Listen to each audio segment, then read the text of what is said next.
یوه اهمه او ضروري مسله چې اکثر خلک په دې چې مبتلا دي هغه دا ده چې د خپلې کوروالو خپلې ښځې له خویندو نه پردې نه کوله. ډیرو خلکو دا سوچتا چې د خپلو کوروالو له خویندو نه پرده نه کیږي، حالانکه یہ تا ښځې والے چې څوره خویندې دي له دونه پرده کول په تا باندې واجب ده، او پرده نه کول حرامه ده، ګناه ده، ناجایزه ده.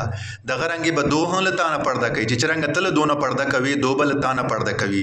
نو اخښینه چې ورته وایي یہ تا ښځې والا خور لا خویندې له دونه په تا باندې پرده لازمي ده، پرده به په هر صورت لکوي چې څرنګه د تا یوه کلیواله عامه ښځه ده د لوخیل، مندرخیل، شاپخیل، اباخیل له هغه نه پردې کول لازمي دي، واجب دي. داسې به له خپلې اخښینې نه پرده کوي، کنی ګناه کار ده، حرام کار ده، نه به مجلسانو سره کوي، نه به ورته ګورې. دا دوه سره کیسې چې دي دا حرامې دي او ګناه دي.